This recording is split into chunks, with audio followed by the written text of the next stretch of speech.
Hi and welcome to today's Daily Adventure. We're here at E2, Microsoft's Educator Exchange in Singapore.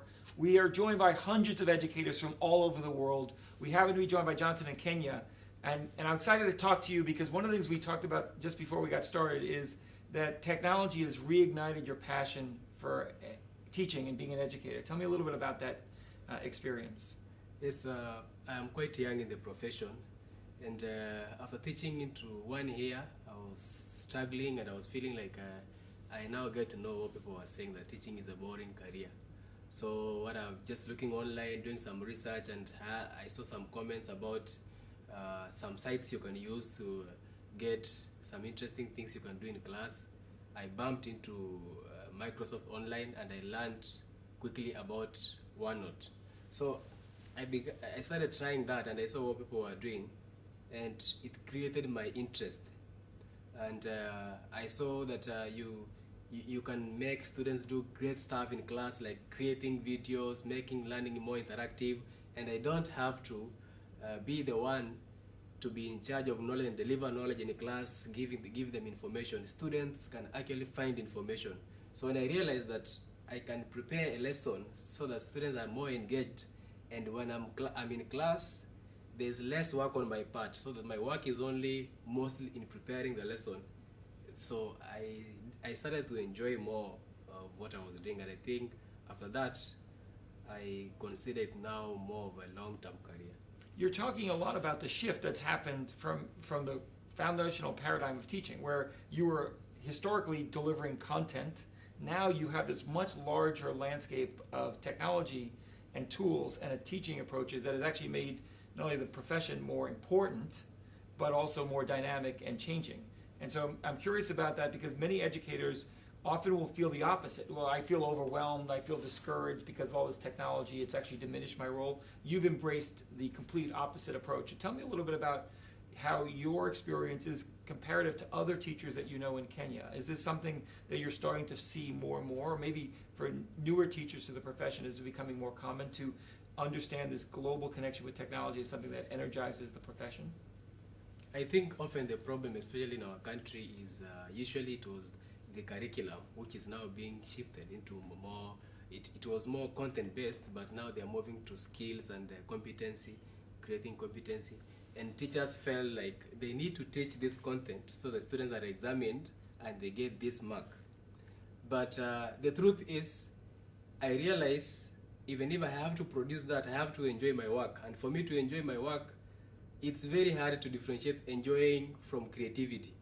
Because for me, when I'm able to create something for my students, and also my students are creating something unique that I didn't think they can do, that one is very interesting and it ignites my passion. For instance, if students are, if I have to teach students about how there is a way in which I'm a language teacher and I teach maybe persuasive language, how they can use persuasive language in their writing and all that. Instead, I realized I can actually tell students to create something and use language in a persuasive way. So when they create, I discover that students are actually very creative. So they will now ask themselves, what is persuasive language? Where can we get examples? So instead of me teaching them this is how it is, they'll go and find out and create. And they can even come up with something unique that we have not seen. So at that point, learning shifts from giving them just the prescribed content to them discovering more on their own. And as a teacher, I became open-minded to the potential of the students. And I think that is what the government of Kenya is also trying to do, making sure that learning is now more of competency and skills, building skills, concepts. At the end of the day, when students go out there, there are some skills that they need that they are going to apply in the real world. Sure. Yeah. This is amazing to hear. This is a sort of the framework for the transition that not only Kenya but other countries are making and need to make, and I appreciate you sharing that journey from your side. You mentioned a little bit about the connection to OneNote. I'm curious about how that's going in your school and classroom. Are you using it every day with students? Tell me a little bit about the experience using a tool like OneNote. Initially, after learning about OneNote in one of the conferences we had in our country in Kenya for MIAs, I decided I'm going to introduce it for my students. that ignited the passion of the school. And the school, after, in classroom, students can collaborate, communicate, because OneNote, I discovered it's simply a book, but what you can do about that book, because it gives multiple opportunities and endless things that you can do, it's what matters most. So when we were doing some interesting stuff, the school saw the need. So they said, because after attending a conference in the E2 in Budapest, to say we have staff note. Yes. And they were interested about the staff note because they've been talking about our school, Gekan Academy Mombasa, emphasizes on teaching portfolio, teachers building their own portfolio.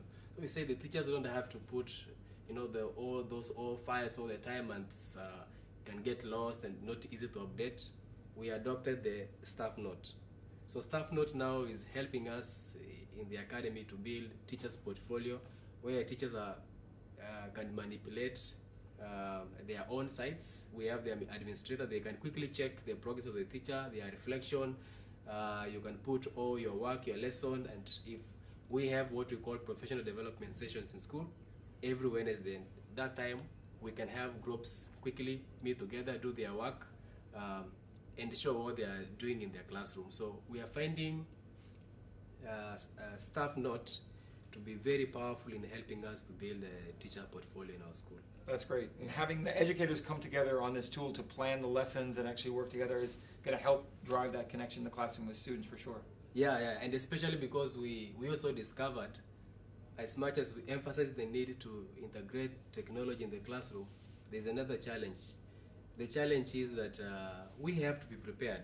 So we need to be using some of these tools and see the potential that they could have, so that when we go to our students, the students, they don't feel lost. They feel that we're also on the right track. We're able to support them in as much as students may have some even more unique solutions than what we thought. It doesn't mean the theory that our students know much than us is not necessarily the case. The truth is, the teacher is not required by anyone to know more than students. The teacher is only required to guide and facilitate learning. Yes. So we were prepared. So we prepare ourselves, all these knowledge skills that we get from technology, because it's supposed to support the students' learning and help them in whatever things they know, even in social media, all these diverse tools that they have.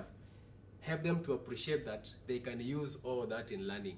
And now it's their work to show us, okay, we are using this one, we want to do this, and then our work now is to guide them. Great. Do you have anything you're excited about, maybe what's next for you based on either things that you're learning here this week or other things that you're excited about trying out in your classroom? Two things. I have been in the MIA program for some times, and I was not really keen on Minecraft because I'm a language teacher. I was imagining, I don't think this is part of what I should be doing in class. Okay, I will learn other tools, it's okay. But I met my roommate and I told him about this. So he told me, no. There is a way actually in literature you can use Minecraft. And he showed me, we spent some time, we slept late, just showing me some things on how you can manipulate, write on the boards and show students a lot of stuff. And it got my interest. So the first thing, when I go back home, I want to shift my mind now to learn more about Minecraft and coding. Yesterday I was introduced to microbits also. And initially, I thought this is computer science, this is mathematics, this is for people who are doing coding, it's not me for a language teacher. But I discovered something in that can make learning very interesting, and importantly, it can bring about the interdisciplinary learning for students. They can use skills that they have from math, from computer science, to even learn language. So when I go back home in Kenya, the first thing I want to implement is Minecraft and microbits. Well, and I hope that will help. We're excited to see how you go and progress. So best of luck with that. Thanks very much for the work that you're doing, and thanks for being part of today's Daily Adventure. Thank you so much.